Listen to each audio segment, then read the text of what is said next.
বড় বড় পয়সাওয়ালা, বড় বড় মন্ত্রী মিনিস্টার, স্বাভাবিকভাবে জাতির ভিতর একটু অহংকার থাকে। কি থাকে? অহংকার থাকে, গৌরব থাকে, পয়সার অহংকার থাকে। এ হাজিদেরকে, এ বড় বড় মন্ত্রী মিনিস্টার, এদেরকে হাজি বানায়, এহরামের কাপড় ভরায়, নিয়ে গেল আরাফাতের মাঠে একসঙ্গে। কি মানি, এক সময় সাদা কালার পার্থক্য ছিল। আমার আল্লাহ কি কত সুন্দর পদ্ধতিতে সবাইকে এক জায়গায় এনে দিয়েছেন। সবার মুখে একটি স্লোগান, লাব্বাইক আল্লাহুম্মা লাব্বাইক, লাব্বাইক লা শারীকা লাক লাব্বাইক, ইন্নাল হামদা ওয়ান নি'মাতা লাকা ওয়াল মুলক লা শারীকা লাক।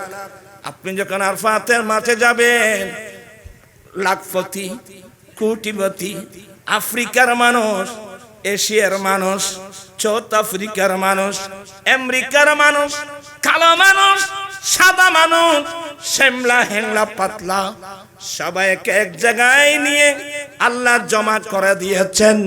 এটার মেইন হলো বৈষম্যতা দূরীভূত করে মানুষের মধ্যে ইত্তেহাদ এনে দেওয়ার জন্য। সুবহানাল্লাহ। আমাদের মধ্যে সে পার্থক্য। আল্লাহর ঘরে মসজিদে যান, ওখানে কোনো বৈষম্যতা নাই। নামাজে যান, বৈষম্যতা নাই। রোজায় যান, বৈষম্যতা নাই। হজে যান, বৈষম্যতা নাই। আমার নবী আরাফাতের মাঠে দাঁড়িয়ে এই বক্তব্য দিয়েছিলেন, লা ফাদিলাতাল আরবি আলাল আজমি ওয়ালাল আজমি আলাল আরবি ওয়ালাল আহমার আলাল আসওয়াদ ওয়ালাল আসওয়াদ আলাল আহমার ইল্লা বিতাকওয়াল্লাহি আযজা ওয়া জাল্লা। ও আমার উম্মত, অনারবীদের উপর আরবীদের কোনো মর্যাদা নাই। আরবী মানুষের উপর অনারবীদের কোনো মর্যাদা নাই। কালো মানুষের উপর সাদা মানুষের কোনো মর্যাদা নাই। সাদা মানুষের উপর কালো মানুষের কোনো মর্যাদা নাই। সারা পৃথিবীর মুমিন মুসলমান, সাদা হোক, কালা হোক, হ্যাংলা হোক, পাতলা হোক, কোটিপতি হাজারপতি হোক, সারা পৃথিবীর মুসলমান এক সমান। তবে একে অপরের উপর প্রাধান্য নেওয়ার একটি মাত্র মাপকাঠি, ওই মাপকাঠির নাম তাকওয়া। আল্লাহু আকবার। আল্লাহ বলেন, তোমাদের মধ্যে যারা ঈমান এনেছে বা ঈমান আনবে, যারা মুমিন, এবং ওয়াল্লাযীনা উতুল ইলমা দারাজাত, তোমাদের মধ্যে যারা ঈমান এনেছে এবং ইলমে দ্বীন যাদেরকে দান করা হয়েছে, এদের অসংখ্য মর্যাদা আল্লাহ বুলন্দ করতে থাকেন। সুবহানাল্লাহ। এদের দরজাত আল্লাহ বাড়াতে থাকেন। আল্লাহ বাড়িয়েছেন এমন না, আল্লাহ বাড়াতে থাকবেন। এখানে অনেক আলেম ওলামা আছে যারা আলেম তৈরি করার কারিগর। এমন আলেম এখানে আছে। আমি যখন দুরুসুল বালাগত পড়াচ্ছিলাম, এখন আছে না দুরুসুল বালাগত? দুরুসুল বালাগতের মধ্যে এই কায়দাটা পাবেন, মুখতাসরুল মানির মধ্যেও পাবেন, মুতাওয়ালের মধ্যে। মুতাওয়াল দুইটা, একটা ইলমে নাহবের মুতাওয়াল, আরেকটা বালাগতের মুতাওয়াল। ওখানে পাবেন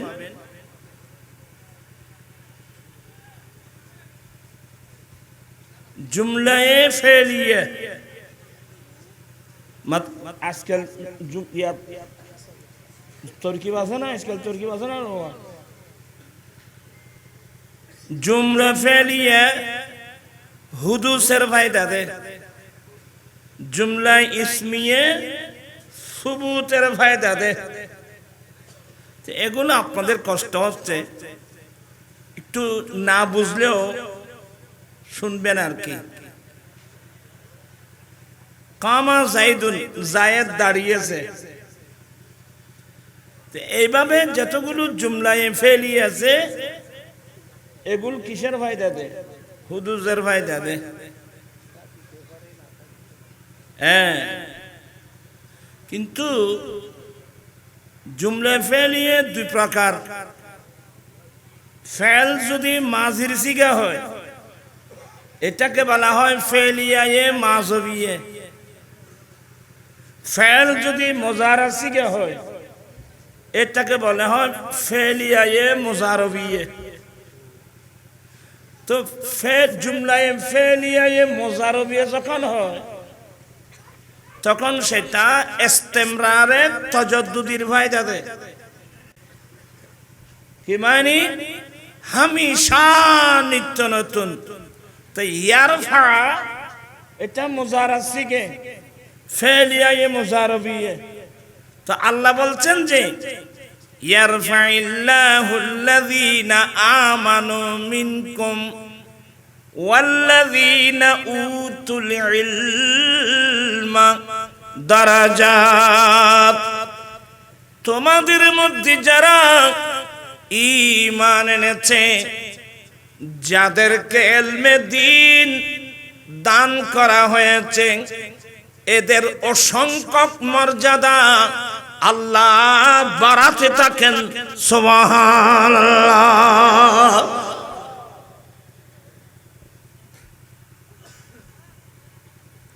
আপনারা কি বিরক্ত হচ্ছেন? আরেকটা আয়াত পড়ি। বিসমিল্লাহির রাহমানির রাহিম। ইন্নামা ইয়াখশাল্লাহ মিন ইবাদিহিল উলামা। আল্লাহ বলেন আল্লাহর বান্দাদের মধ্যে একমাত্র হক্কানি রব্বানি আলেমরাই আল্লাহকে ভয় করে। আল্লাহকে ভয় করে কারা? যারা হক্কানি রব্বানি আলেম, যাদের কলবে শরীয়তের ইলম, যাদের কলবে তরিকতের ইলম, যাদের কলবে হাকিকতের ইলম, যাদের কলবে মারফতের ইলম, এক কথায় কোরআন সুন্নাহর ইলম যাদের অন্তরে আছে, এরাই আল্লাহকে কি করে? এরা আল্লাহকে ভয় করে। আপনারা কি বিরক্ত হচ্ছেন?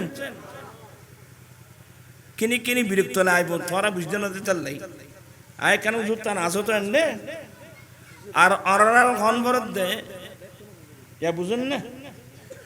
আর বা আমি হতে ব্যাগুনো বুঝে তো ব্যাগুনো বুঝলি তো ব্যাগুনো মাদ্রাসা দিত ওই চান্না মাতিয়া বুঝলি ব্যাগুনো ফা খড় দিত। ইয়াত একবার সব চুপচাপ। এই মশলাটা বুঝলে সবাই ছেলেদেরকে কোথায় পাঠাতেন? ইয়া ইতার আওয়াজ একবার বন্ধ হয়ে গিয়ে পরিষ্কার কেনা কষ্ট দিই বাবা। আর আসতেন না সময় করে আর বয়স করে বলতে চাচ্ছিলাম যে এই মশলা যদি আমরা বুঝতাম তাহলে আমরা আমাদের ছেলেদেরকে কোথায় পাঠাতাম? আরো জোরে, আরো জোরে। ইয়া ভুয়া মাদ্রাসা পড়াইয়ে দে না।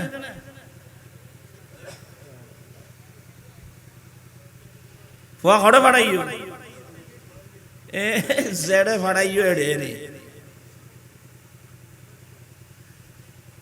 কিয়ামতের কঠিন দিনে এই ছেলেরা আপনাদের বিরুদ্ধে মামলা করবে। এই ছেলেরা আপনাদের বিরুদ্ধে মামলা করবে। আল্লাহ আমরা কি জানি? আমাদের মা বাবা আমাকে স্কুলে পাঠিয়েছে, ওখানে তো আল্লাহর কিতাবও নাই, ওখানে দয়াল নবীর হাদিস শরীফও নাই। আপনি নিজেও জানেন যে ওখানে আল্লাহর কোরআনও নাই, ওখানে আমার দয়াল নবীর হাদিস শরীফও নাই, তো জেনে শুনে ছেলেদেরকে আপনি পাঠালেন যে ওখানে। তো এগুলোর হিসাব কিয়ামতের মাঠে হবে না? দুনিয়া এড়াও যার গুমাই ভূত মা বাপ চিনে এমন ছেলে কয়জন আছে? দুনিয়ার গান কয়জন রাখো। মা বাবা চিনে বর্তমান সমাজে এমন ছেলে কয়জন আছে? আর এই ছেলে চিনবো কিভাবে? আমরা তো কোরআন হাদিস ছেলেদেরকে শিক্ষা দিই নাই। আমি অনেকবার বলছি, ফটিয়া বেশি দূরে তো না। ফটিয়া কি বেশি দূরে? ফটিয়া সাবেক মেয়র মাস্টার শমসুল আলম জাতীয় পার্টি করত, এরশাদের পার্টি করত মাস্টার শমসুল আলম। অনেকে ওনাকে পাগলা শমসু এমনি বলতো তো আর কি। আপনার হাসবেন না, খুব ঠান্ডা মেজাজ। আমি কি বলছি এগুলো শুনবেন। উনি মারা গেল। সে যখন মারা গেল, ছেলে বলতেছে, মা আমার বাবা তো মারা গেল, আমার বাবা ব্যাংকে টাকা রেখে গেছে, নমিনি আমাকে করে দেন। ছেলে বলতেছে, ছেলে লেখাপড়া কম করে নাই, অনেক লেখাপড়া, ও তোমারা করতে লাগবে রে। আবার এই লেখাপড়ার মাঝখানে ওরা ইয়াবা ট্যাবলেট, কথা বলছেন না কেন, মাদক সেবন করত। আমি কি ভুল বলছি? পত্রিকা আমার কাছে আছে। চট্টগ্রাম ইউনিভার্সিটির বাথরুমে যদি ফেন্সিডিলের বোতল পাওয়া যায়, আর এই দেশের ছেলেদের মেয়েদের নিরাপদের জায়গা আর কোথায় আছে? হয়তো আমি এগুলো বলছি, আপনারা অনেকে রাগ করেন, আমি জানি। আমি সত্য কথা বলার কারণে অনেকে রেগে যায়, কিন্তু কত বাস্তব কিনা বলেন। এই মাদক থেকে জাতিকে মুক্ত করতে হবে, ছেলে মেয়েদেরকে মুক্ত রাখতে হবে, যৌতুক থেকে সমাজকে মুক্ত করতে হবে। সুদ এখন তো অ্যাভেলেবেল, সুদ ঘরে ঘরে সুদ। মহিলারা পর্যন্ত, অনেক মহিলা পর্যন্ত সুদের মধ্যে টাকা লাগাচ্ছে। আমরা সবাই নীরব, যেমন আল্লাহ আমাদেরকে অন্ধ বানিয়েছে। আমরা চোখ থাকতে অন্ধ, কিন্তু কিয়ামতের মাঠে হিসাব হবে না। কথা বলছে না কেন? সবাই কান পেতে শুনুন। তো এ বলছে যে ওই হাসান রাজা এতে ফল বাঁশি বাজাতে দেখো না, গোনা রাস্তা ফল বানাবে। এখন আর নামা যাচ্ছ না, আমি বললি তো আই এখন। আচ্ছা যাই হোক, তোরা ফল ইকের আছে, আনবি কে আসো না। আল্লাহুম্মা সাল্লি সাইয়্যিদিনা নাবিয়িনা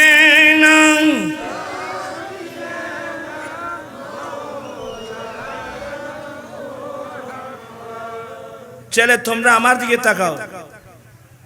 তোমরা আমার সাথে ওয়াদা করবা, আমরা জীবনে কেউ মফত দিল ইয়াবা ট্যাবলেট আমরা খাবো না। হাত উঠাই বলতে হবে, হাত উঠাই বলতে হবে, পয়সা দিয়ে না। মফত দিল আমরা মাদক সেবন করব না, শরাব মদ খাবো না। এগুলো আল্লাহ হারাম করে দিয়েছেন। কথা বলছেন এখানে, এগুলো আল্লাহ কি করে দিয়েছেন?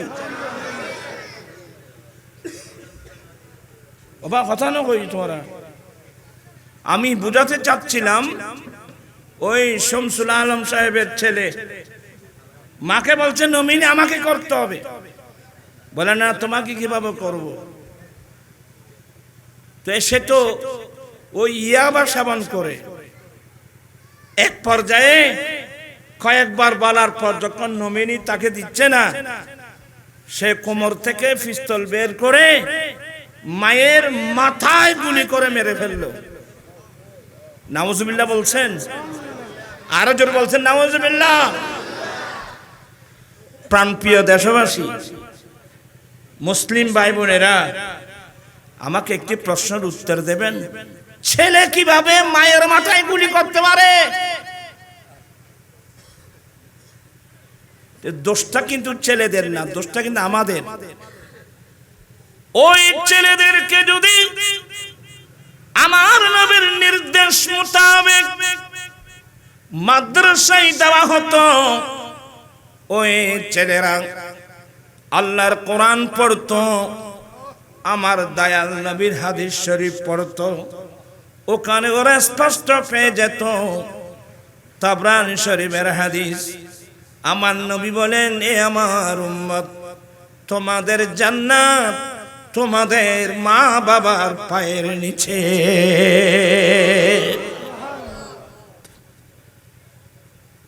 তোমাদের জান্নাত তোমাদের মা বাবার পায়ের নিচে। যেই ছেলে জানতে পারবে যে আমার জান্নাত আমার মা বাবার পায়ের নিচে, এই ছেলে জীবন গেলেও কোনদিন মায়ের মাথায় গুলি করতে পারবে?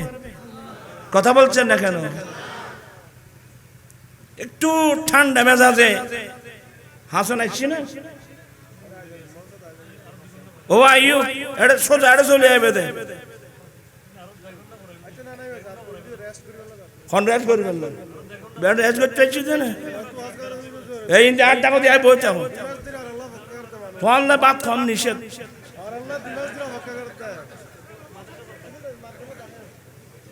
মাদাসাইন দিনে না না ওবা দেবনগর যায় মুরাদ যাই করতে না না আলে মল ইটা না ওয়া শুনিবেন না, আর বইটা কি আর গুলো দেখাইয়ে শোকাইয়ে কথাবার্তা। এ ছেলেরা তোমরা শুনছ, আমাদের জান্নাত কোথায়? শুধু মা না, মা বাবার পায়ের নিচে। মা বাবা, এখানে একটু সংকেত দিয়ে থাকি, ইসলাম বললে ইসলাম হয় না। একজন হুজুরের কাছে প্রশ্ন করা হলো, হুজুর, আলেম ওলামাদের জবানে শুনে থাকি মা বাবার পায়ের নিচে ছেলেদের জান্নাত, স্বামীর পায়ের নিচে স্ত্রীর জান্নাত, এ বিষয়ে আপনার অভিমতটা কি? প্রশ্ন সুন্দর না? এই মানুষ নিয়ে বেনা মাথা দেয় চারে আর লেখানো কথা কইও বল এখন কষ্ট দিন দেয় আর না ভাই। বলতে চাচ্ছিলাম, প্রশ্ন অনেক সুন্দর যে হুজুর, আমরা তো আলেম ওলামাদের জবানে শুনি মা বাবার পায়ের নিচে ছেলেদের জান্নাত আর স্বামীর পায়ের নিচে স্ত্রী জান্নাত, এ বিষয়ে আপনার অভিমত কি? তো উনি বলছেন যে একমাত্র বেহেশত মায়ের পায়ের নিচে। উত্তরটা বুঝছেন? একমাত্র বেহেশত মায়ের পায়ের নিচে। তো যদি একমাত্র বেহেশত মায়ের পায়ের নিচে হয়, তাহলে বাবা বাদ পড়ছে না? মানুষের বেনা মাথা দিয়ে বাফি বাদ ন ভরে না।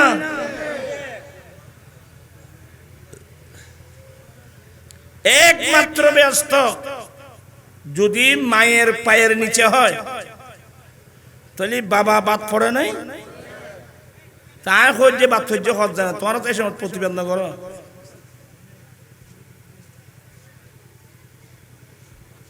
একমাত্র ব্যস্ত মায়ের পায়ের নিচে। তাবরানী শরীফের হাদিস, মা বাবার পায়ের নিচে ছেলেদের জান্নাত।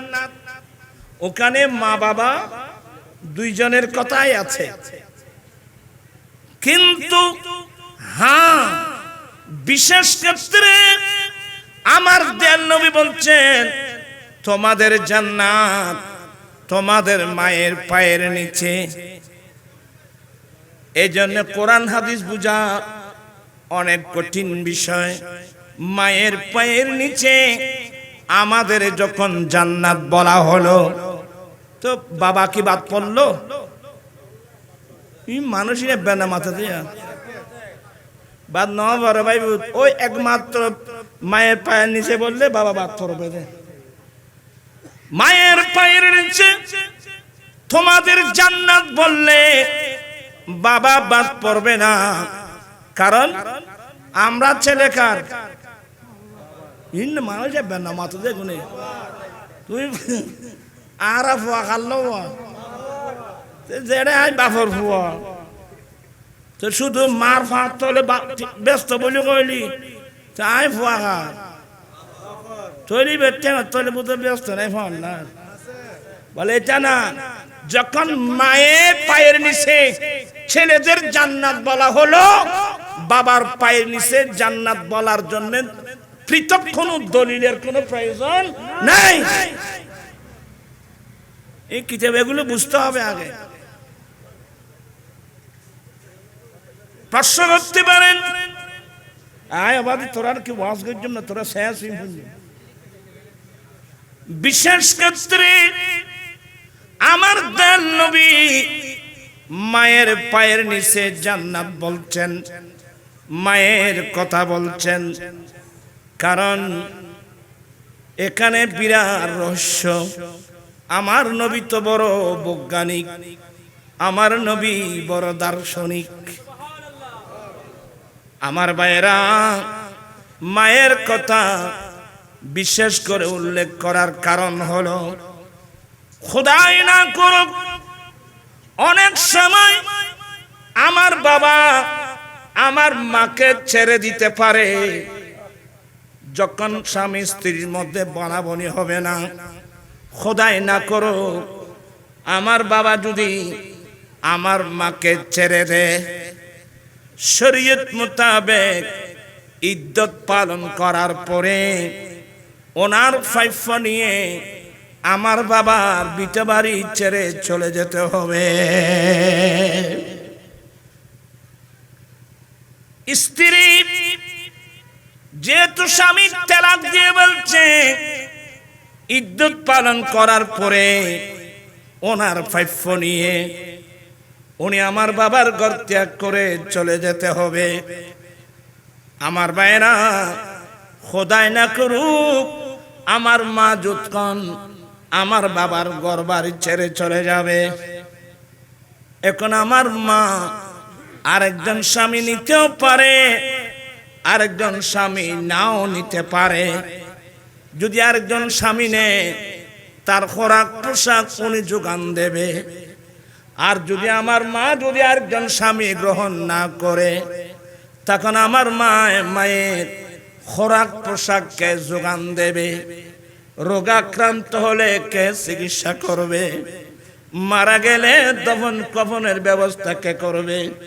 এই জন্য আমার নবী বললেন, এ আমার উম্মত, তোমাদের জান্নাত তোমাদের মায়ের পায়ের নিচে। কি মানে? তোমার বাবা তোমার মাকে যদি ছেড়ে দেয়, তোমরা ছেলের এক সেকেন্ডের জন্য মাকে ফেলতে পারবে না।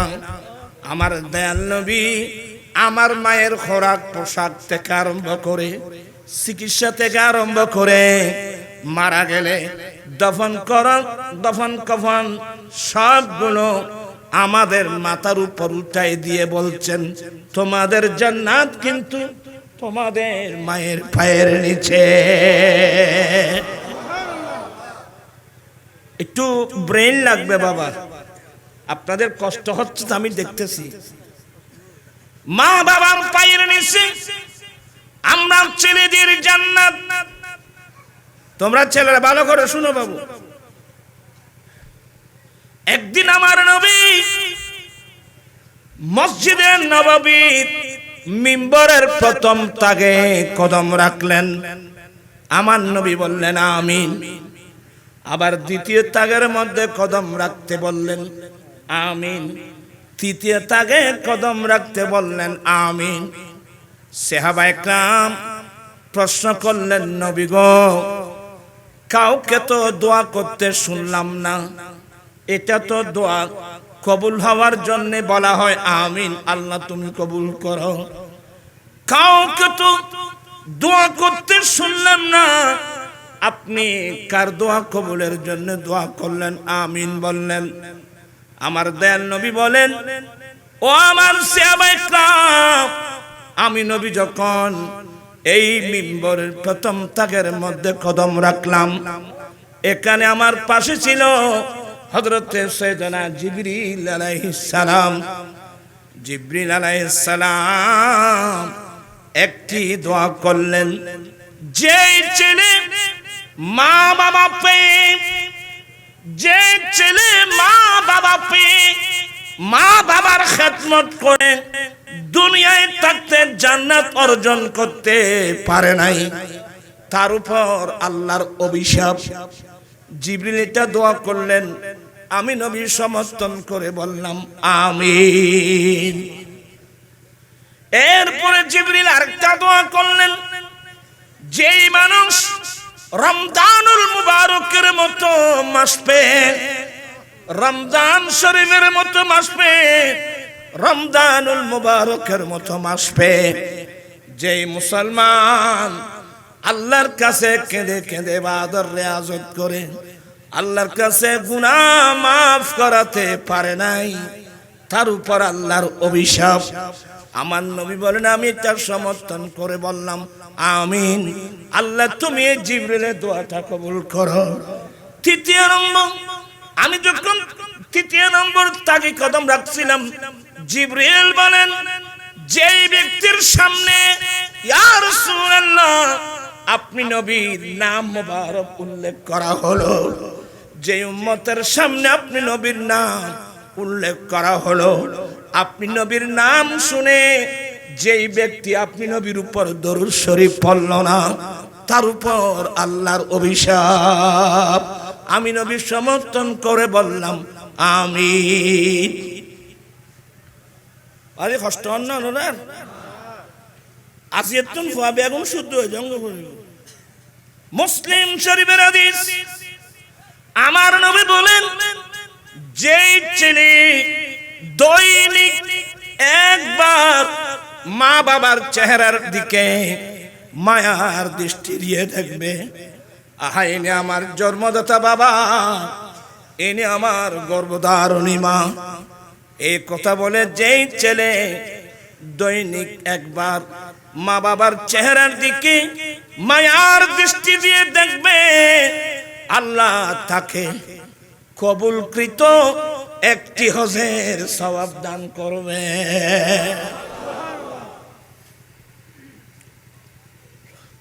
একজন সাহাবা নবীর কাছে জানতে চেয়েছিলেন, নবী গো, যেই ছেলে দৈনিক 100 বার মা বাবার চেহারার দিকে মায়ার দৃষ্টি দিয়ে দেখবে, কেউ যদি 100 বার দেখে, আমার নবী বলেন আল্লাহু আকবার, আল্লাহ মহান, বিদায়। যে ছেলে দৈনিক 100 বার মা বাবার চেহারার দিকে মায়ার দৃষ্টি দিয়ে দেখবে, আল্লাহ কবুলকৃত 100 হজের সওয়াব দান করবে। দ্বীপসরতের মানুষ, এই তালিমগুলো স্কুলে নাই, কলেজে নাই, ইউনিভার্সিটিতে নাই, এ তালিম পাওয়া যায় তো দরবারে মুস্তাফা।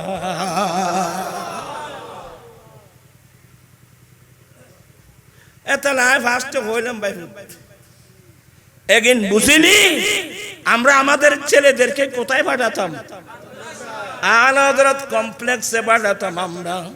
আমার নবী বলছেন তলাবুল ইলমি ফরিদাতুন আলা কুল্লি মুসলিমিন ওয়া মুসলিমা, প্রত্যেক মুসলমান পুরুষ এবং নারী, প্রত্যেক মুসলমানের উপর দ্বীনের জ্ঞান অর্জন করা ফরজ। শুধু তাই না, হাফিজুল হাদিস ইমাম বাইহাকি শুআবুল ঈমান নামক কিতাবে হাদিস আনছেন।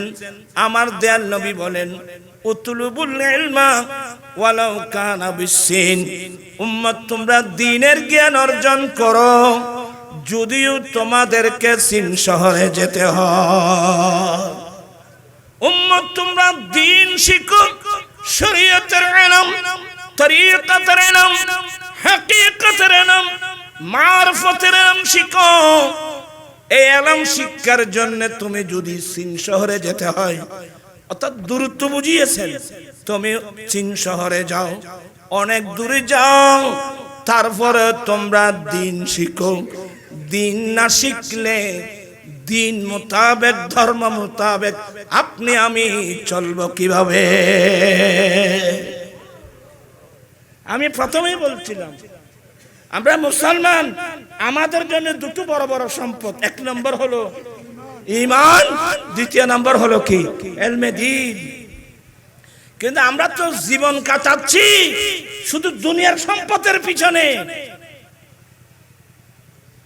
আমার জীবন মরণ সাজাবো মাদানী রঙে, আমার জীবন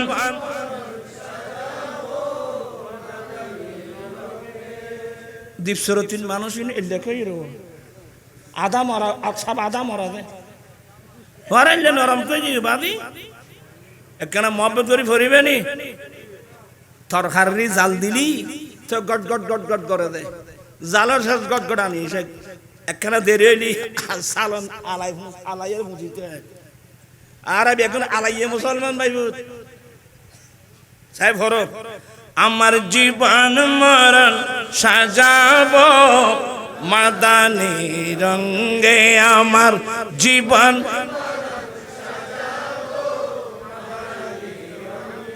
সেই রঙে রঙিন হলে আল্লাহ রাসূল থাকবে আমার সঙ্গে। আমার জীবন মরণ, আমার জীবন আমার মরণ আমি সাজাবো মাদানী রং দিয়ে। মাদানী রং অর্থ হলো আমার দয়াল নবীর সুন্নাত দিয়ে। যদি আমরা আমাদের গোটা জীবনটা যদি নবীর সুন্নাত দিয়ে সাজিয়ে নিতে পারি, কবরে, হাসরে, কিয়ামতের কঠিন দিনে আপনার পাশে আমার পাশে কেউ নাই থাকবে। তোমার আর্মি কে চাও না ওই দরজা খুলে বাঁধে দেই আওয়াজি বেহুললেই কসম পারে না ভাই বহুত খাচ্ছ তোর কোনো দাবাই নেই আয় ওয়ার দেতাইন করি না কেন আর খাচ্ছ তেল লেগে আয় তাগো বললাম আয় বেশিক্ষণ নাই বাদে এই এনে কিছু বয় দিয়ে রে আর বা হাসন যা সুন্দর ওয়াজ করিব আয় দের গেতাম না এই কে আর ফিরিবে না ফিরে আয় আর ফান্না ফারাই জন্য। আমি একটা ক্লাস করতেছি, ব্রেন লাগবে, আগ্রহ লাগবে, মন মানসিকতা পরিবর্তন করতে হবে।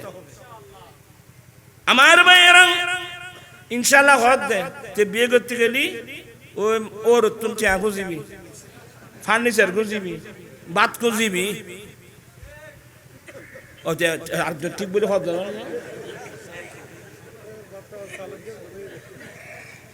আজ আল্লাহ বেগুন ওয়াদা করিবে যে যৌতুক দেওয়া হারাম, যৌতুক নেওয়া হারাম। আমরা নবীর সুন্নাত মোতাবেক বিয়ে করতে পারি না। একটা বাস অবাধে আই এ মাড়ত নর যেন না আই যেন হন আর যেন নে মাড়র মিদি হয়তো তুই যে বিলুর মাছ আয় বিলুর বোকা। আজকে 15 বছর এই যৌতুকের বিরুদ্ধে আমি আন্দোলন করতেছি। কয় বছর? 15 বছর, অথচ কাজটা আমার ছিল না, কাজটা ছিল সরকারের। আবার এগুলো বলতে গেলে রাজনীতি এসে যাবে। আমাদের দেশে তো রাজনীতি নাই, আছে ক্ষতি কিন্তু দুর্নীতি। দুর্নীতির নাম রাজনীতি নয়, রাজনীতির নাম দুর্নীতি নয়। রাজনীতি একটা ইবাদত, জনগণের হক, রাষ্ট্রের হক, সমাজের হক, জান খবর তারপরে না বুঝিবে। খলিফা মুস্তানজাদ বিল্লাহ গৌসে পাকের দরবারে 10 তলের স্বর্ণ মুদ্রা, কত হইলে? আর ভাই আমিনুল্লাহ 1 তলে আনিলে ই বেত ব্যস্ত পৌঁছা দিয়ে আমিও দিতাম, যা তোরে ব্যস্ত পৌঁছাই দিই, ব্যস্ত করে দায় তো কইতে তো না পারে।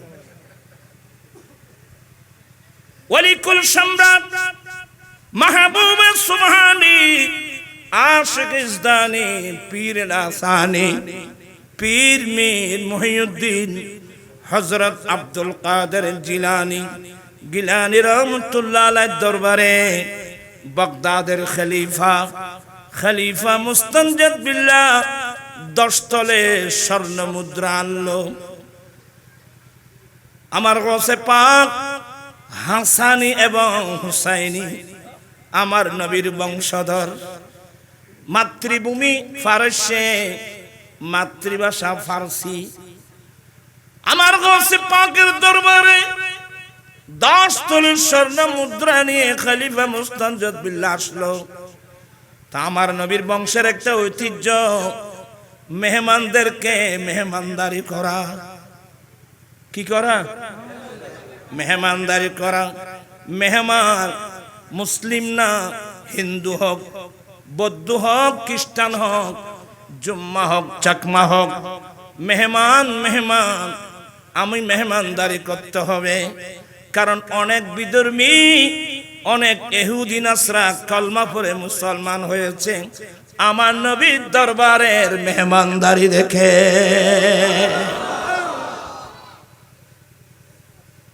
কথাও বেশি বাড়ে দেখি সমস্যা।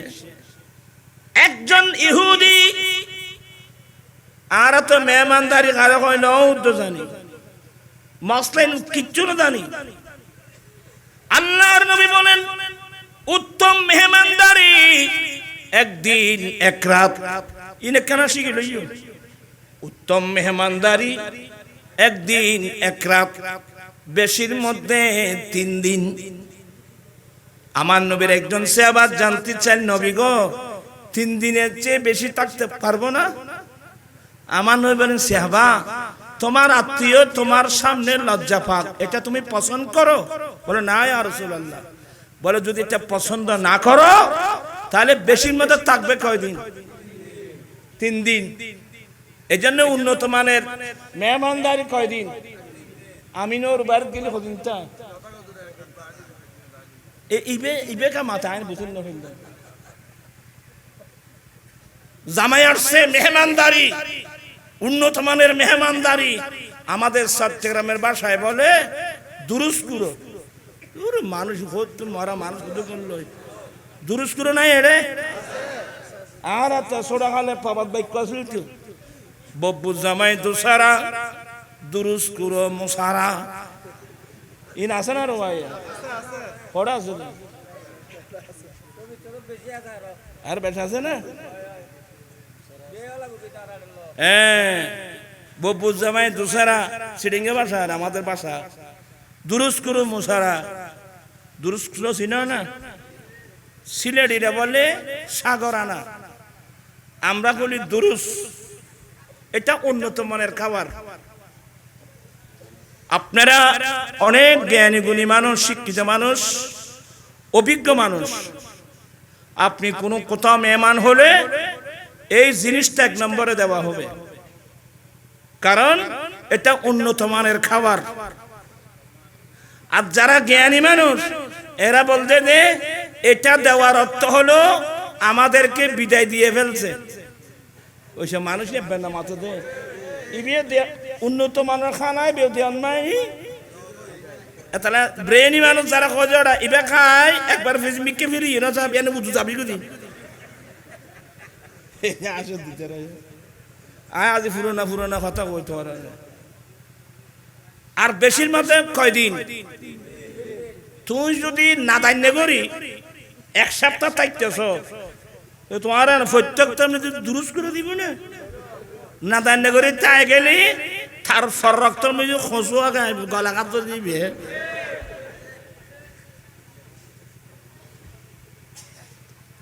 একটু কিছু কথাবার্তা বলছি সামাজিক কিছু উন্নত মানের মেহমানদারি একদিন এক রাত বেশির মধ্যে কয়দিন এই মশলাগুলো মনে থাকবে তো একজন ইহুদি আমার নবীর দরবারের মেহমান হলো এগুলোর দায়িত্ব ছিল হযরত সাইয়েদনা বেলাল রাদিয়াল্লাহু তাআলা আনহুর দায়িত্ব ছিল কত বড় ভাগ্যবান হযরত সাইয়েদনা বেলাল রাদিয়াল্লাহু তাআলা আনহু আফ্রিকায় বাড়ি পৃথিবীতে যাদের কোনো দাম নাই নেগ্রু কালো বর্ণের মানুষ বর্তমান যে রাষ্ট্রের নাম ইউটোপিয়া কালো মানুষের এক সময় এমন একটা সময় ছিল পৃথিবীতে কালো মানুষের কোনো দাম আরে বাবা এখন সারা বিশ্বে আমেরিকা নেতৃত্ব দিচ্ছে আর আমেরিকা ওরা নিজেদেরকে পৃথিবীতে সভ্য জাতি দাবি করছে আর যারা নিজেকে সভ্য জাতি দাবি করে সে আমেরিকার মধ্যে এখনো শ্বেতাঙ্গ আর কৃষ্ণাঙ্গের লড়াই সাদা কালার পার্থক্য আর সাদা কালার পার্থক্য বর্ণের বৈষম্যতা আইনের বৈষম্যতা সমস্ত বৈষম্যতা উৎখাত করে সাম্যনীতি বিশ্ববাসীকে উপহার দিয়েছেন নবী মুহাম্মদুর রাসূলুল্লাহ সাল্লাল্লাহু আলাইহি সাল্লাম চিৎকার দিয়ে বলুন না সুবহানাল্লাহ এই যে প্যান্ডেলের নিচে হাজার হাজার মানুষ বসছেন এখানে সাদা মানুষ আছে কালো মানুষ আছে পয়সাওয়ালা আছে রিকশাওয়ালা আছে আমরা সবাই এক পাশে বসছি কেউ কি কারো দেখে কোন আছে কেউ দেখছে এই তুই কি লাট ডাকা দিবে দেন না এগুলো নাই উঁচু নিচু নাই বিদাবিদ সব সমান বুল প্রভেদ নিচু নাই বিদাবিদ সব সমান বুল প্রভেদ আদম হাওয়া হতে পয়দা সবাই আদম হাওয়া হতে পয়দা এই শরণ রাখি এখন মধু বাণী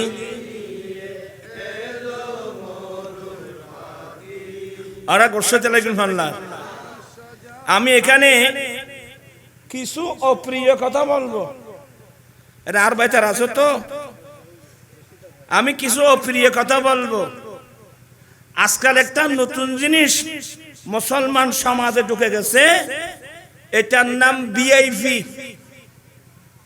কইছে না মাথে ভিআইপি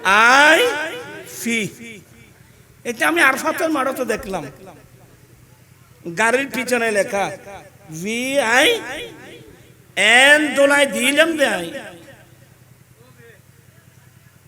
আমার ভাইয়েরা আমি ভাইদেরকে বলছি আল্লাহ আপনাকে অনেক দৌলত দিয়েছেন দৌলত কিভাবে খরচ করবেন আল্লাহর নিয়ামতের শুকরিয়া আদায় করার জন্য আমি কিন্তু বিনয়ের সাথে বলবো জীবনে কোনোদিন বেইফি সেজে আল্লাহর গুরখানায় কাবা যাবেন না বেইফি সেজে হজের মধ্যে যাবেন না আমি অনেক গবেষণা করে দেখলাম মেন হজ কোথায় মেন হজ যদি মেন হজ আল্লাহর গুরখানায় কাবার তাওয়াফ নয় মেন হজ হলো ওকুফে আরাফা মেন হজ কি মেন হজ হলো ওকুফে আরাফা জিলহজ মাসের 9 তারিখ সূর্য পশ্চিম দিকে দলে পড়া থেকে সূর্য অস্ত যাওয়া পর্যন্ত হজের উদ্দেশ্যে ইহরাম পরে আরাফাতের মাঠে অবস্থান করা ওরা মন খেয়াল দেন কেন নাই আল্লাহর বা আরাফাতের মাঠে কি করা? অবস্থান করা। এটাই হলো মেন হজ। আমার দয়াল নবী বলেন যে ওকুফ আরাফা পেয়েছে সে হজ পেয়েছে, যে ওকুফ আরাফা পায় নাই সে হজ পায় নাই। এই কারণে আমি অনেক হাজিদেরকে বলতাম যারা রোগে আক্রান্ত, মারাত্মক জটিল কঠিন রোগে আক্রান্ত, তাদেরকে মেডিকেলের মধ্যে দেওয়া হলো, মুস্তাশফার মধ্যে দেওয়া হলো। অনেক সময় অনেক মুআল্লিমরা পরামর্শ দেয় তোমার বাবা যখন অসুস্থ সে তো হজ করতে পারবে না, তাহলে বদলা হজ করায় নেন। আমি কয়েকজনকে বললাম না না, বদলা হজ করানোর দরকার নাই, সে তো হজের হেরাম পরে মক্কায় মুআজ্জামায় এসেছেন। আপনারা কি বিরক্ত হচ্ছেন? আমি পরামর্শ দেব সেই যত বড় জটিল কঠিন রোগী হোক তারকে হেরামের কাপড় পরাই নিয়ত করাই।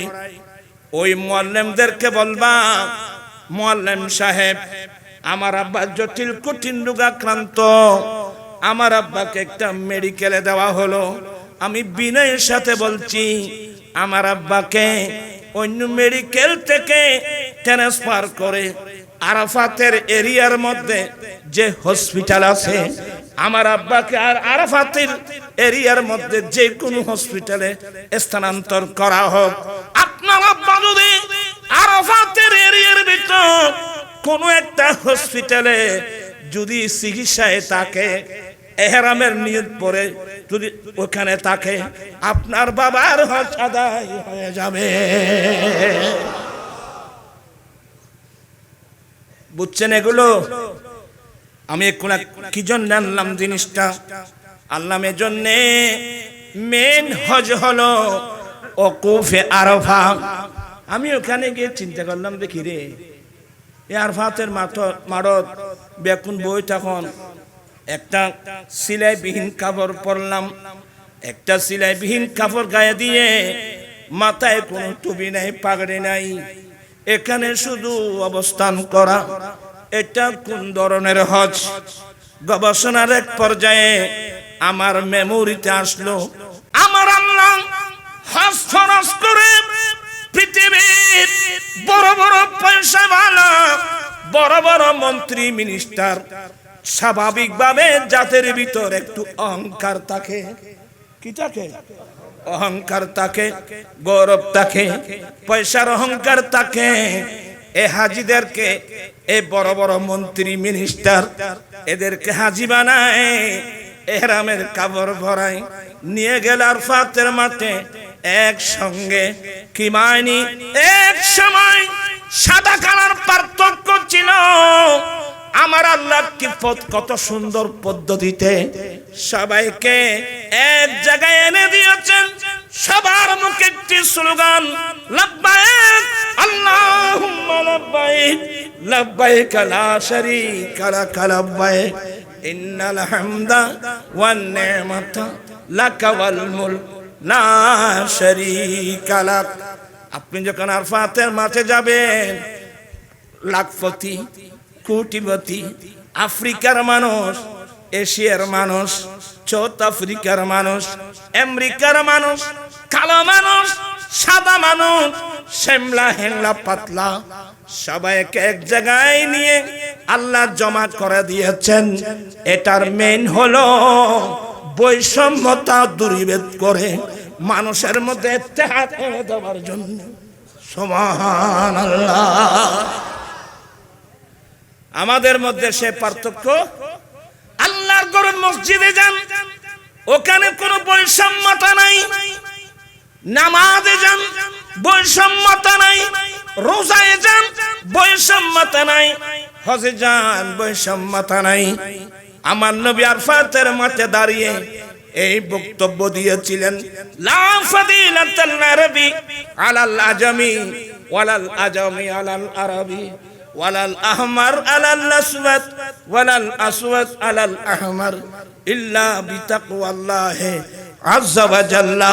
ও আমার উম্মত, অনারবীদের উপর আরবীদের কোনো মর্যাদা নাই, আরবী মানুষের উপর অনারবীদের কোনো মর্যাদা নাই, কালো মানুষের উপর সাদা মানুষের কোনো মর্যাদা নাই, সাদা মানুষের উপর কালো মানুষের কোনো মর্যাদা নাই। সারা পৃথিবীর মুমিন মুসলমান সাদা হোক কালা হোক, হ্যাংলা হোক পাতলা হোক, কোটিপতি হাজারপতি হোক, সারা পৃথিবীর মুসলমান এক সমান। তবে একে অপরের উপর প্রাধান্য নেওয়ার একটি মাত্র মাপকাঠি, ওই মাপকাঠির নাম তাকওয়া। আল্লাহু আকবার। বিশ্ববাসীকে আমার নবী যেই দর্শন এনে দিয়েছেন, এত সুন্দর ভালোবাসা মোহব্বত, আমার আল্লাহ ডাইরেক্ট বলে দিয়েছেন ইন্নামাল মুমিনুনা ইখওয়া। মুমিন মুমিন কি মানুষের বেন্না মাথা দিয়ে আইন মোমেন মোমেন সাইয়ু এই কইতেন বলে ভাই বহুত কথাবার্তা হইব। আর একখান কই কে বুঝে কে না বুঝে এত আর কইতে মনে হয় কি বুঝছো না? ইসলাম মানে বুঝেন? আমার আল্লাহ বলেন ইয়া আইয়ুহাল্লাযীনা আমানু দুখুলু ফিস সিলমি কাফা। এ মুমিন বান্দা, আলহামদুলিল্লাহ, তোমরা পরিপূর্ণভাবে পূর্ণাঙ্গ রূপে ইসলাম ধর্মের ভিতর ঢুকে যাও। আদান কি? আদান ওইখানে না তো নুস নুস হয় না, অর্ধেক এদিকে অর্ধেক এদিকে, হ্যাঁ নুস হয়। তোরা না জানা আয় আরবি না জানি দিনে নুস সহজে সংক্ষেপে নুস নিঃসত্য নুস সহজে রে বাবি। এ মুমিন বান্দা, তোমরা পরিপূর্ণভাবে ইসলামের মধ্যে কি এছাড়া মাথায় না পারে বহুত দুঃখিত আছে বাজি ডর করি হ কোথায়? আচ্ছা ইসলাম শব্দের অর্থ কি? চাই খনক হইতারে চাই এই নেনে ও মানুষের তুমি কথা ইনে রে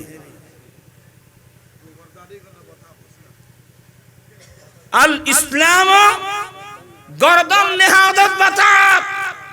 ইসলাম শব্দের অর্থ হলো আল্লাহ আল্লাহ রাসূলের কানুনের সামনে আত্মসমর্পণ করা।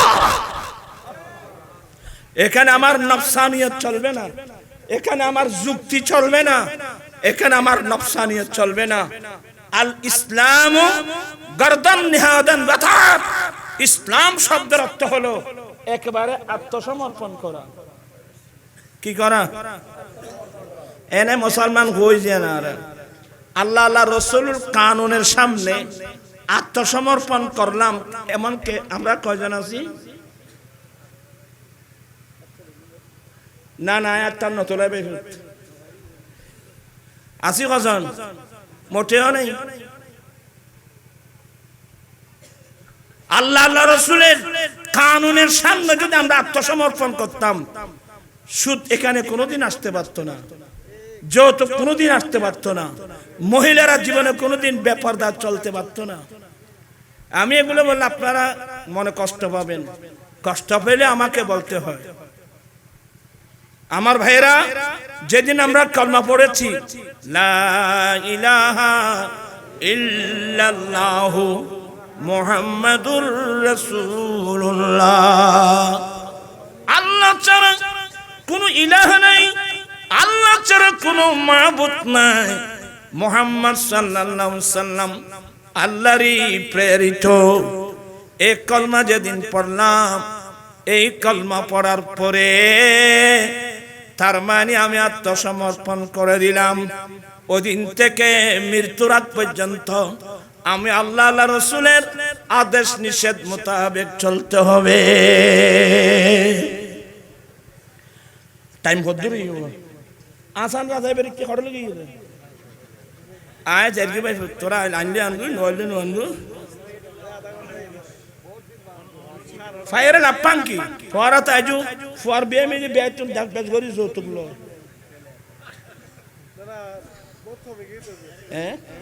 কমমি না আল্লাহ দি বহুত কমমি বলি একবার জঙ্গ বলি বহুত কমমি কা কইতে না না আর তবে লাইলে করলাম নাই তোমারা আল্লাহ আল্লাহ রসুল সুন্নত মোতাবেক চলো আর নবী সুন্নত মোতাবেক চলি ওরা হদ দিবে হদ দে না চাই আজকের মাহফিল থেকে কোন কোন ছেলে আসো হাত উঠাই ওয়াদা দেবে যে আমি যৌতুক ছাড়া শাদী করবো আমার নবীর সুন্নত মোতাবেক আছে একজন দেখি দুই কয়জন তিন ইতারাই এই বিড়ি গাইন আর্মিকে দিয়ে দিন ব্যাকল তো তোর কোনো করে বিড়ি করতি নারায়ে তাকবীর নারায়ে রিসালাত নারায়ে গাউসিয়া জামাত আহলে সুন্নাত আল্লাহ অনেক ভাইরা হাত উঠায় ওয়াদা দিয়েছে ওরা যৌতুকবিহীন শাদী করবে আল্লাহ তুমি তাদের ওয়াদা কবুল করে নাও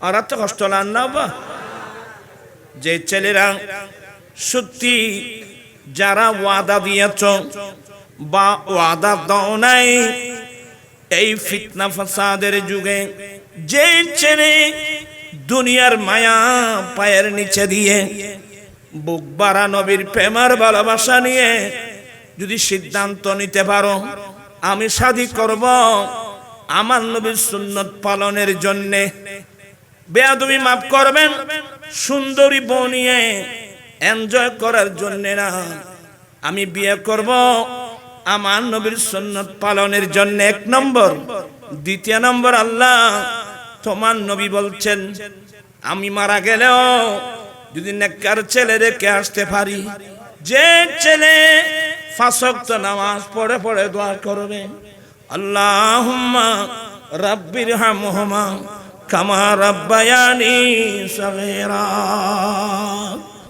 এই ধরনের দোয়া যে সমস্ত ছেলে করবে এই দোয়ার দ্বারা মা বাবার আমলনামা কিয়ামত পর্যন্ত চলতে থাকবে অতএব আল্লাহ আমি বিয়ে করছি এক নম্বর তোমার নবীর সুন্নত পালন দ্বিতীয় নম্বর একজন দুজন নেককার ছেলে পাওয়ার জন্য আমার ভাইরা আপনি যদি আল্লাহর পক্ষ থেকে নেককার ছেলে সন্তান পাওয়ার জন্য আপনি যেদিন বিয়ে করবেন আমি কসম করে বলবো আপনি আপনার ইচ্ছে মোতাবেক করতে পারবেন না আমরা নবীর সুন্নত মোতাবেক শাদী করতে চাই কি চাই না আজকে যারা ওয়াদা দিয়েছো অনেকে ওয়াদা দাও নাই যদি এই গুনাহগার যা বলছি যদি দুনিয়ার মায়া ফেলে দিয়ে আমি আসি কয়দিন আমি বাঁচব কয়দিন আমার দাদা কোথায় আমার বাবা কোথায় আমার নানা কোথায় লক্ষ লক্ষ কোটি কোটি ভাই বোন মুরব্বী ওই কবরস্থানে আমাকে তো চলে যেতে হবে সেই কবরস্থানে সামান্য সময়ের জন্য আসলাম এত যদি নবীর বিরোধী কাজ করি আমি কি জবাব দেব দুনিয়ার মায়াকে লাথি মেরে না না আমি নবীকে ভালোবাসি আমি আমার দয়াল নবীকে ভালোবাসি আমার নবীর সুন্নত মোতাবেক আমি বিয়ে করব এই ফিতনা ফাসাদের যুগে যেই ছেলে যৌতুক ছাড়া নবীর সুন্নত মোতাবেক শাদী করবে আমার আল্লাহ আপনাকে 100 শহীদের সওয়াব দান করবেন ফরানা কালা ব্যাকরণ হর দায় বাজে দুকুত জীবনে কালা রাসূলুল্লাহ সাল্লাল্লাহু আলাইহি ওয়াসাল্লাম মান তামাসসাকা বিসুন্নতি ইনদা ফাসাদে উম্মতি ফালাহু আজরু মিয়াতি শহীদ আমার নবী বলেন উম্মত ফিতনা ফাসাদের যুগে যে উম্মত আমি নবীর একটা সুন্নত মজবুত করে ধরবে আল্লাহ তাকে 100 শহীদের সওয়াব দান করবেন দুনিয়াকে প্রাধান্য দিবেন না। এই দুনিয়াকে প্রাধান্য দিয়ে লাভটা কি বলেন তো আমাকে? আজকে দুঃখ লাগে, মেয়ে তো আমারও আছে, মেয়ে তো আপনারও আছে। আপনি ছেলেকে বিয়ে করার সময় আমি বরে থদুন কিনলে কইল আসদ না, ওই তো ৮ বাই ৮০০ বলে হত ১৫০০ আজ থেকে বন্ধ। আজ থেকে এভাবে বড় যাত্রী দাবি করা ইন্না মাথেকা এছাড়া কোথায় নরিশে তখন আর খানা বন্ধ করে দিতে। হ্যাঁ, একবার শেষা খাইলে খাইতেন নাই আর রুজুর হলে জায়েজ গরিবার লাই আর নসাহিত্য দিবে ইচ্ছে খাবার দে। আপনারা হুঁশ করে চিন্তা করতে হবে, ওনার তৌফিক আছে, উনি স্বেচ্ছায় ১০০০ বড় যাত্রী খাওয়াচ্ছে, কিন্তু ওনার আশেপাশে হাজার হাজার গরিব মানুষ আছে। এই সাপটা গিয়ে পড়বে কোথায়? গরিবের উপর। ও বা ওই চরত ১০০০ খাবাই তুই ২০০ টাকা আবার করিব না, এত লেখানা ওস গরি চলল ভাই, বেয় শূন্য চলল। বেআই সাহেব, আমরা একমত হলাম আত্মীয়তা করব, তো মেয়েটাকে আপনি আমার বাড়ি পাঠিয়ে দিবেন না আমাকে আসতে হবে? বেআই সাহেব, আপনার একটা সমাজ আছে, আমার একটা সমাজ আছে, আপনি সমাজে নিয়ে আসেন, আমি আমার সমাজ একসাথে বসে খানা খেয়ে আমি মেয়েটা উঠাই দেব। তো কয়জন? গরিব হলে ৫ জন, ১০ জন, ১৫ জন, বেশি হলে ২০ জন, ৩০ জন, ৪০ জন, ৫০ জন, বড় পয়সা ভালো হলে ১০০ জন।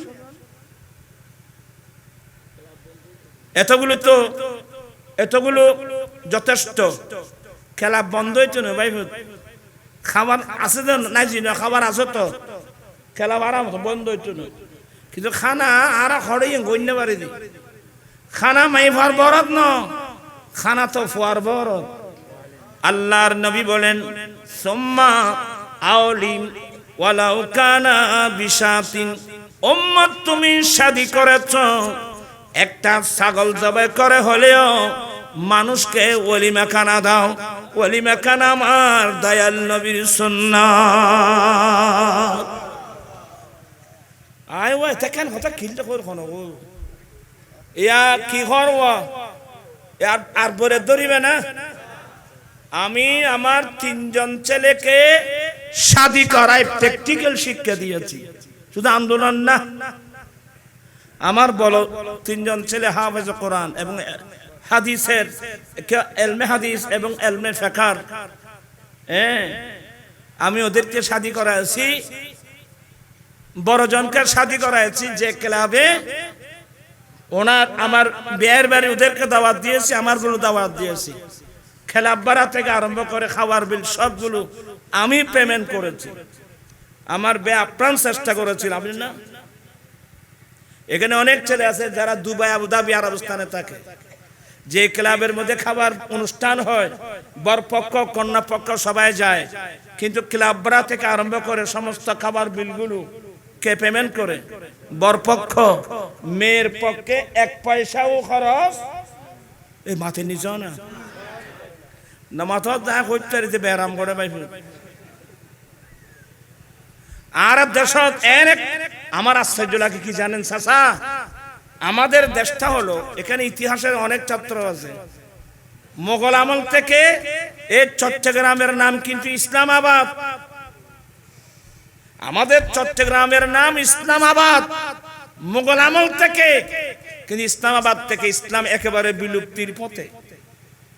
আমি যখন নর্থ বেঙ্গলে যাই, পঞ্চগড়, নীলফামারী, রংপুর, দিনাজপুর, সৈয়দপুর, এইভাবে সাতক্ষীরা, খুলনা, যশোর, এভাবে যখন আমি ওইদিকে যাই, যখন যৌতুক, অনেক আমার ভক্ত যৌতুকের বিরুদ্ধে যখন ওয়াজ করি, নুরি হুজুর বাবা আমাদের এখানে এগুলো নেই, তখন আমি লজ্জায় ভেঙে পড়ি, হায় আল্লাহ, এখানে যৌতুক নাই আর আমি চট্টগ্রামের মানুষ, যে চট্টগ্রামের নাম ইসলামাবাদ, আজকে সেই চট্টগ্রাম থেকে ইসলাম বিলুপ্তির পথে। আজকে অপসংস্কৃতি, নবীর সুন্নাত বিরোধী যেগুলো কি বিদআতে সাইয়্যা বলে, এগুলো আমাদের গোটা দেশটা দখল করে নিয়েছে। ঠিক কিনা ভাইরা আমার? আজকে ওয়াদা করতে হবে আমরা নবীর সুন্নাত মোতাবেক চলতে চাই কি চাই না? দুই হাত উঠায় বলতে চাই কি চাই না? আল্লাহু আকবার, ইয়া রাসূলুল্লাহ।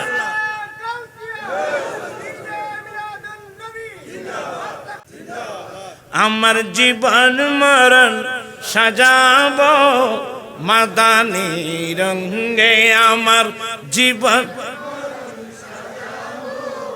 মাদানী সেই রঙে রঙিন হলে আল্লাহ রাসূল থাকবে আমার সঙ্গে। আমার জীবন মরণ, আমার জীবন মরণ আমি সাজাবো মাদানী রং দিয়ে। আমরা যদি জন্মলগ্ন থেকে মৃত্যুকাল পর্যন্ত আমরা আমাদের গোটা লাইফটা যদি নবীর সুন্নাত মোতাবেক সাজিয়ে নিতে পারি, কবরে, হাসরে, সাকরাতের বিছানায় আপনার পাশে আমার পাশে কেউ না, কিন্তু আমার দয়াল নবী তো থাকবে। এটার বড় দুঃখ তো আছে দ্বীপ সরতির মানুষ। নবী চাইব না, খরা চাইব আর মান আব্বার না মাথা দিয়া খবরে আমার নবী আসবে, নবী থাকবে। একজন শায়ের সুন্দর করে বলছেন, মন করনা কি রে রাগে যাবে যে কবরে, মন করনা কি রে রাগে যাবে যে কবরে, আমান এ দরদি মদিনা শহরে। চিৎকার দিয়ে বলুন না সুবহানাল্লাহ। আমার নবী আমাদের কবরে আসবে।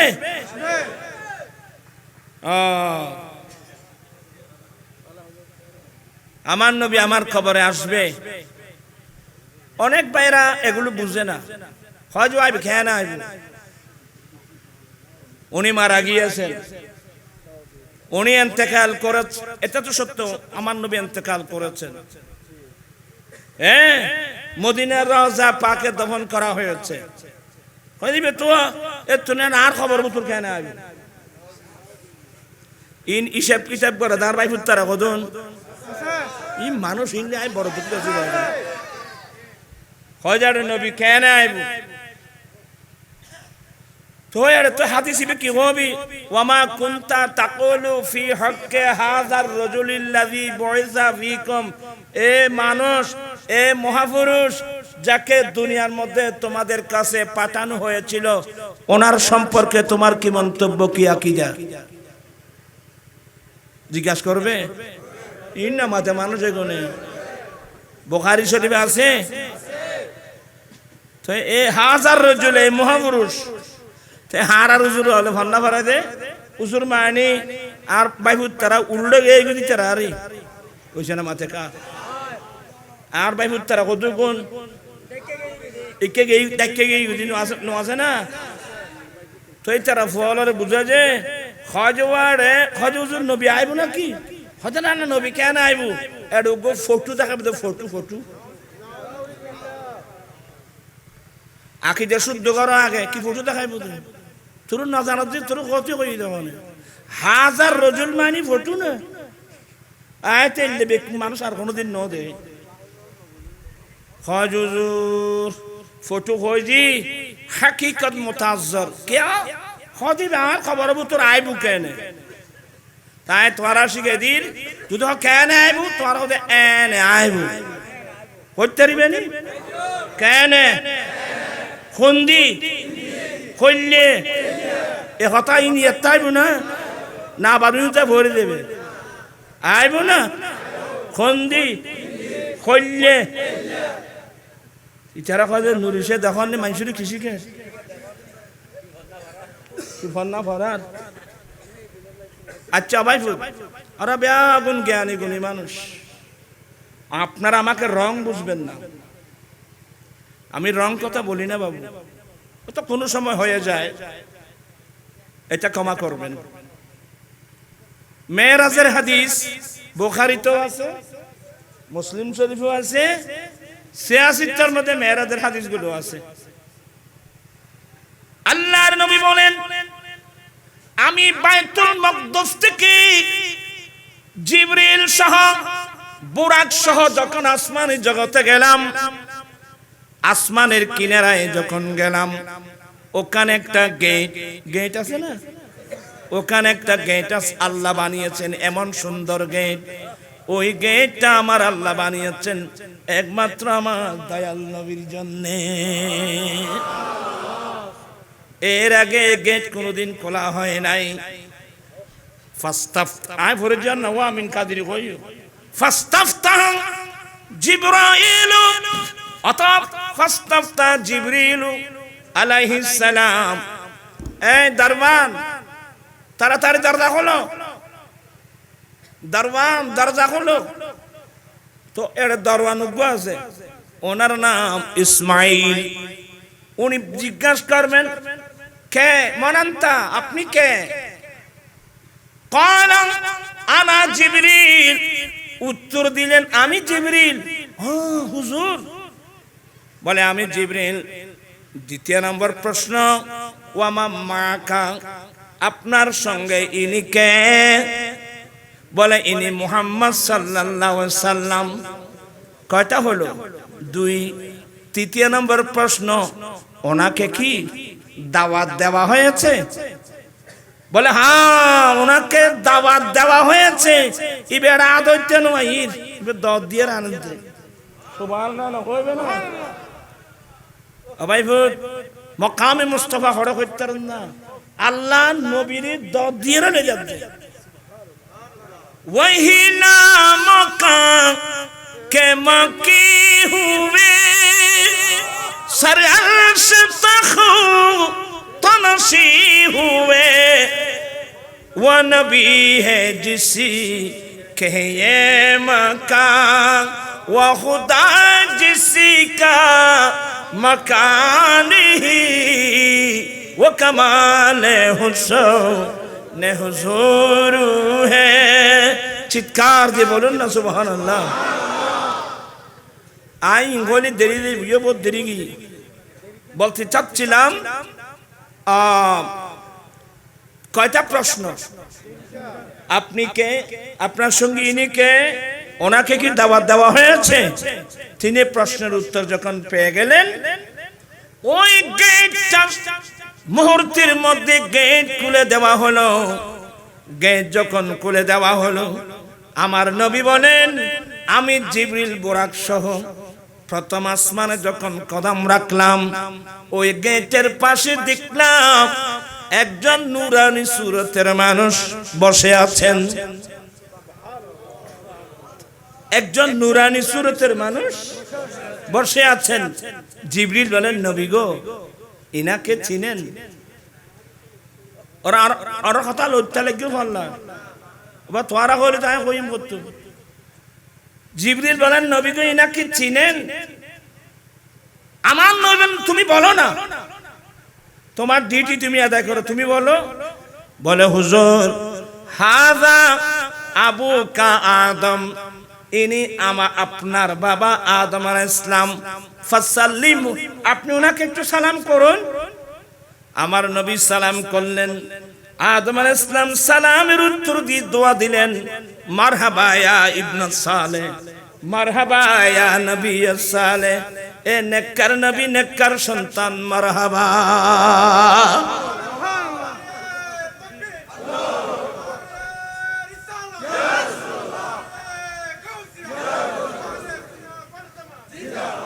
এগুলো কোথায় বাবা?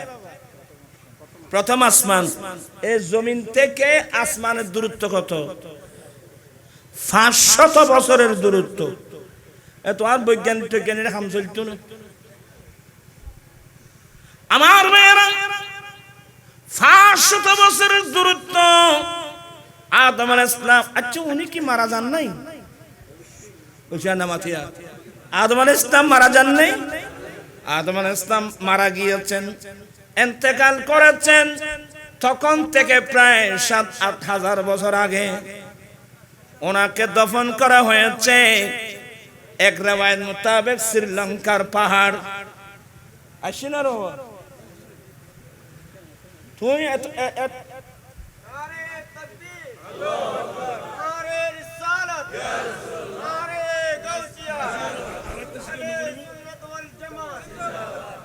আর তোর হইলাম যে বাপ নখাই বেললে তোর বাপ খাবাই যাবে মিজে জানো কই কি বলে বাপ না খাই যে তুই বাপ না খা মারহাবা হবে আগুনে তুই শেয়ার কই কেরে ভাই বস এ মুজাফফর ইয়া শেয়ার কই কথা নিবে দে না না তোয়ালা 10 সাইন ইয়নত বলি শেয়ার বাই দিবি তুই ইয়নত বলি তোর আসো কা তোরা এলে ওরে আসো কেন করে বাতিকে শরীর এবার আগে গাল দিতে নি আগে যে অত বাটতাম না খাইও 2 বছর গেলে মানা করছি এর কি মানা মানত না আর তোমার তো এনে কুরের গুস্ত সলের গুস্ত গরুর গুস্ত ডিম কুরের ডিম আসো ডিম গোড়ার ডিম যেতুন পারো কি হদ কি গদি আমিন বইয়ু আয় ও শেষ হইনি বাদি আয় বয় দিবে এখন দিয়ে কোন কই দে কোনটা ওয়াজ করতে ইবে তো দত আরকান আছে আচ্ছা আছে সালাতুন ইয়া রাসূল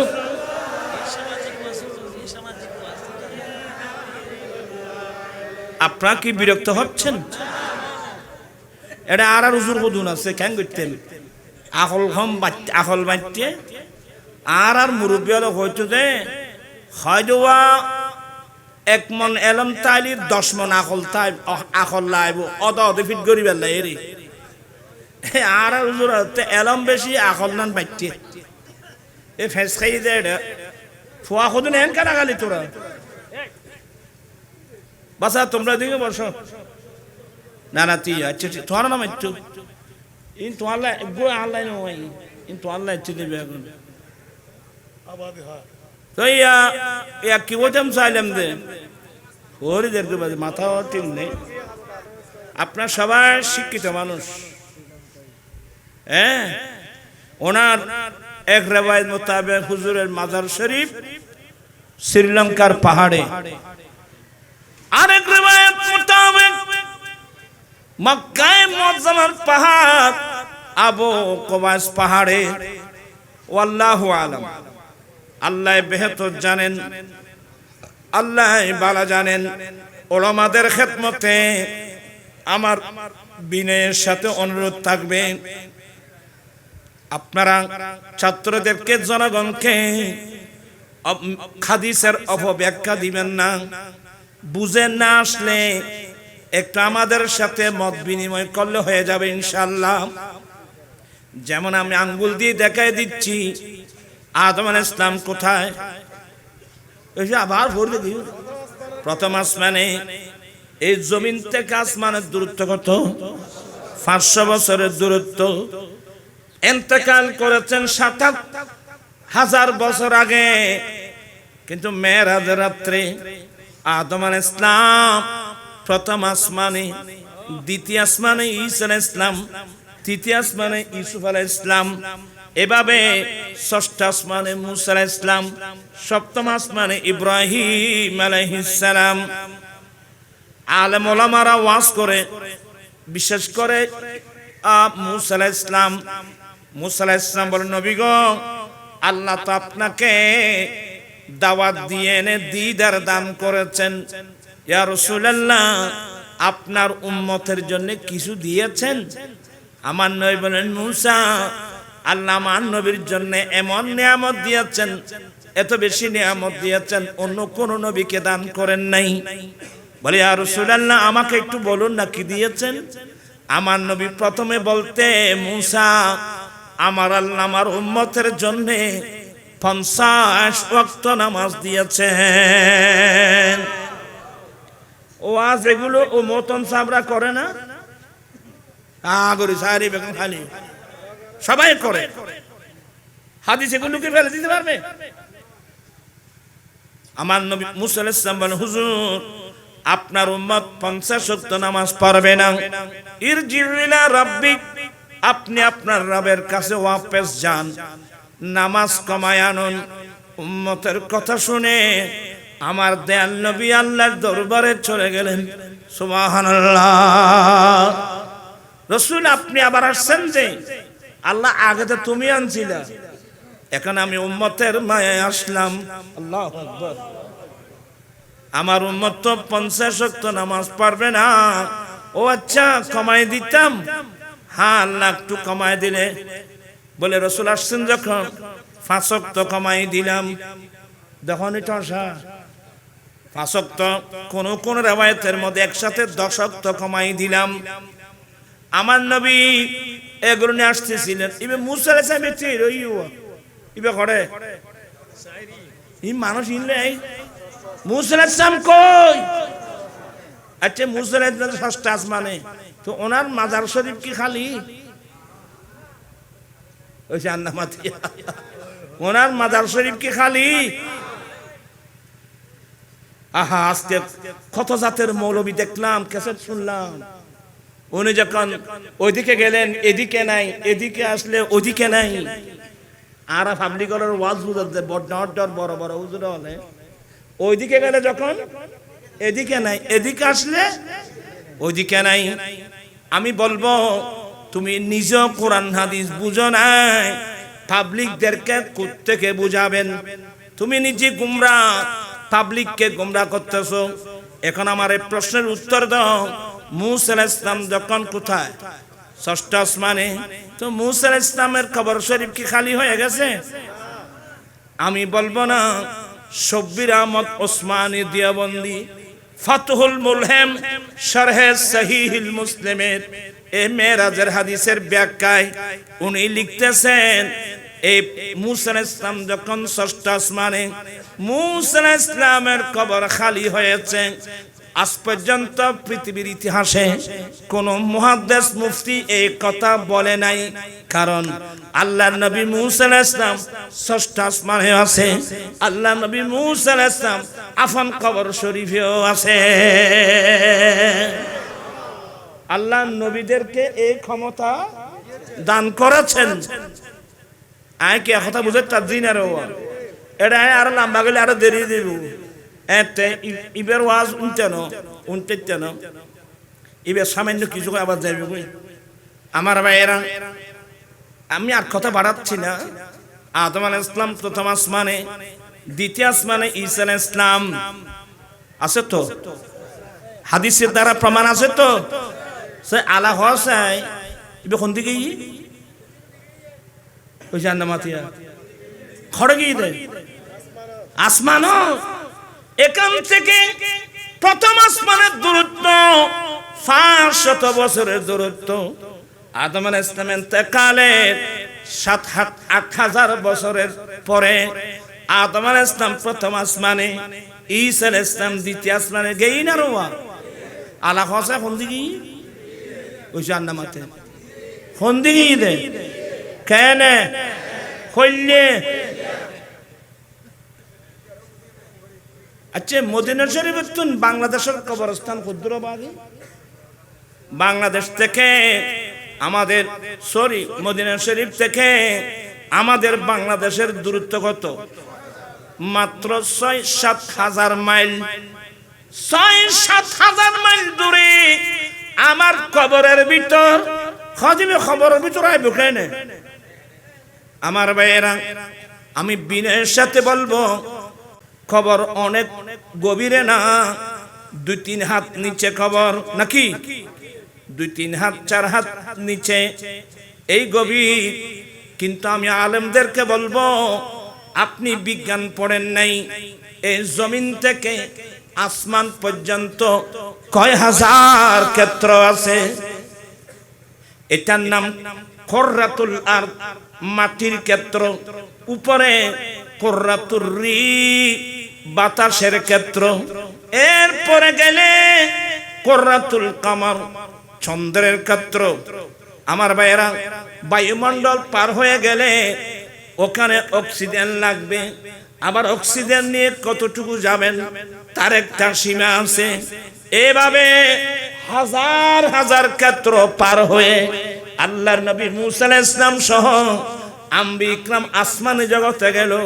আমার দয়াল নবী মদিনাতুল মুনাওয়ারা থেকে মাত্র ৭০০০ মাইল দূরে এই আমার উম্মতের কবরের মধ্যে নবী আসতে পারে না।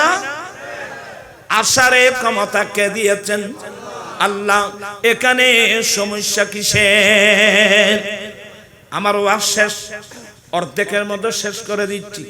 আমি বোঝাতে চেয়েছি, আমরা যদি নিজের জীবনকে আমার নবীর সুন্নাত দিয়ে সাজিয়ে নিয়ে যেতে পারি, কবরে, হাসরে, কিয়ামতের মাঠে আপনার পাশে আমার পাশে কেউ নাই, আমার দয়াল নবী কিন্তু তাকবেন। অতএব আমরা নবীর সুন্নাত মোতাবেক চলতে চাই কি চাই না? দুই হাত উঠায় চলতে চাই কি চাই না? আল্লাহ তুমি কবুল করো। আমি এলোমেলো কিছু কথা বললাম, বাকি কথা ইনশাআল্লাহ আমার আজিজ ছোট ভাই মুজাহিদে মিল্লাত অধ্যক্ষ আলহাজ মাওলানা হাসান রেজা, অধ্যক্ষ হাসান রেজা মুদ্দাজিল্লু, উনি আরো সুন্দর করে বলবেন। সবাই তো ওনার পাগল আমি জানি। এখন আর ওয়াজ দেখছি না, কিন্তু আর ওয়াজ শুনতে তারা আজ এখানে সুন্দর করে নাচ শুনে। অতএব আমি আর কথা না বাড়িয়ে লাস্ট একটা কথা বলবো। ছেলেদেরকে কোথায় পাঠাবেন? এ কথা কি মনে থাকবে? মাদ্রাসায় যাওয়ার পরে যা শিখবে ফরজ, এটা শিখার পরে এবার আপনি আপনার ছেলেকে স্কুলে পাঠাতে পারেন, কলেজে পাঠাতে পারেন, ইউনিভার্সিটিতে পাঠাতে পারেন। এখানে তো কেউ নিষেধ করে নাই।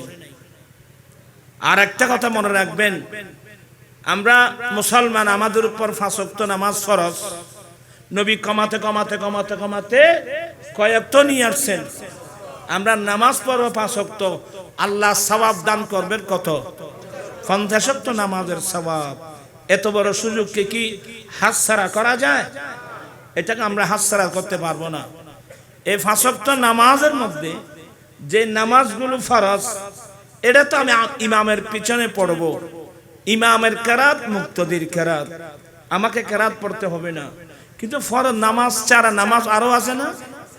তো ওগুলো তো আমাকে নিজে নিজে পড়তে হবে। আমি শুদ্ধ করে যদি কোরআন পড়তে না জানি, শুদ্ধ করে কেরাত পড়তে না জানি, বাকি নামাজগুলো আমি পড়বো কিভাবে? আজকে মুসলমান পাড়া থেকে কোরআনের তেলাওয়াত সম্পূর্ণ বন্ধ হয়ে গেছে। আমার আম্মি যেন এখনো আছে, দোয়া করবেন আল্লাহ যেন সুস্থতা দান করেন। একদিন তো যেতেই হবে, আল্লাহ যেন সাকরাত আসান করে দেয়। যাবার সময় সজ্ঞানে কলমা পড়ে যেন দুনিয়া থেকে যেতে পারে। আমরা সবাইকে বসতাম। আমি জানার কথা মনে পড়ে যে আমরা ছোটবেলায় এমনি তো দরিদ্র ফ্যামিলির ছেলে আমরা, আমার আম্মি জানতো তাহাজ্জুদ পড়তেন, আমাদেরকে ঘুম থেকে উঠাই দিতেন। একদিনে আমি থাকতে পারিনি। এই উঠো, আজান হয়েছে, মসজিদে যাও। আমরা মসজিদে যেতাম, নামাজ পড়ে আসতাম। নামাজ পড়ে যখন আসতাম, মুসলিম পাড়ার মহিলারা, আমাদের পাড়ার মহিলারা ফজরের নামাজ পড়ে মুসল্লায় বসে গুনগুন গুনগুন করে কোরআন তেলাওয়াত করত। এখন এই আওয়াজ কি এখন আছে? তো তাই বুঝেন, তুই তো আল্লাহ বয়ানো দে ওই ফার্নিচার বেশ করে দিবে, ইয়েন কোরআন ফরিদ জানা দিবে তো আনো। আল্লাহ পাক সবাইকে হেদায়েত নসিব করুক। আলা হযরত কমপ্লেক্স, এটা দ্বীপসুরতিবাসীর জন্য অনেক বড় নিয়ামত, ঠিক কিনা? আপনাদের এটা একটা বড় নিয়ামত না? একটা বড় নিয়ামত এই আলা হযরত কমপ্লেক্স। এই কমপ্লেক্সকে বুকে নেওয়া প্রত্যেকের ঈমানি নৈতিক দায়িত্ব। আপনারা ছেলেবেলে দিবেন, একটু পরামর্শ দিবেন, লেখাপড়া হর মানাসিরা সুবন্তে সাহেব হড় গিয়ে দিনে হড়া সুবন ইয়া চারা শেখ দিবি তোমার আর ঠিক বলে ফরা চালাই গুনা নড়া চালাই কি চারা শেখ দিবি ইয়া শেখ দিতাম ইনশাল্লাহ হুজুররা সুন্দর করে পড়াবেন। আপনারা ছেলে মেয়েদেরকে মাদ্রাসায় দেন, ভুল কোনোদিন করবেন না। কিন্তু আজকে কোরআন তেলাওয়াত মুসলমান ফাড়া থেকে কমপ্লিট কি হয়ে গেছে, বন্ধ হয়ে গেছে। আমরা বড় নিমক হারাম, আমরা কিয়ামতের মাঠে নবীর সামনে মুখ দেখাতে পারবো না। কিন্তু সবাই বসেন, আহলে সুন্নাত ওয়াল জামাতের আকায়েদের উপর অটল থাকবেন। আহলে সুন্নাত ওয়াল জামাতের আকীদা একমাত্র কোরআন সুন্নাহ ভিত্তিক আকীদা। আহলে সুন্নাত ওয়াল জামাত ছাড়া ইসলামের নামে অনেক দল আছে কিনা, এরা কিন্তু তাদের সত্যতা কোনোদিন প্রমাণ করতে পারবে না। কথা বুঝছেন? এগুলো বললে তো আবার অনেক ভাই রাগ করে ফেলবে, হুজুরে রাগ করে ফেলবে। আল্লাহ পাক যারা না বুঝে এদিক সেদিক যাচ্ছে, আল্লাহ তাদেরকে হেদায়েত নসিব করুক। এবার সবাই ধৈর্য সহকারে বসুন। আমার ভাই আজিজের আমি অনেক কষ্ট করে আসছেন, উনি মূল্যবান বক্তব্য রাখবেন। আল্লাহ ওনার একটু দোয়া করবেন শরীরের জন্য। শরীরটা আসলে যেন আল্লাহ সুস্থতা দান করেন, আর দীর্ঘদিন যেন সুন্নিয়তের জন্য খেদমত করতে পারেন। আল্লাহ ওনাদের এলম আমল হায়াতের মধ্যে আল্লাহ কোটি কোটি বরকত দান করেন। আমি আর কথা না বাড়িয়ে ওই মেহমান আসছে বললেন যে নবীর দরবারত এই তুমি চলে আসছি, আরেককে জানলেও পারি। এই জন্য আমি দুঃখ প্রকাশ করে আমি বক্তব্য শেষ করলাম। আসসালামু আলাইকুম ওয়া রাহমাতুল্লাহি ওয়া বারাকাতুহু।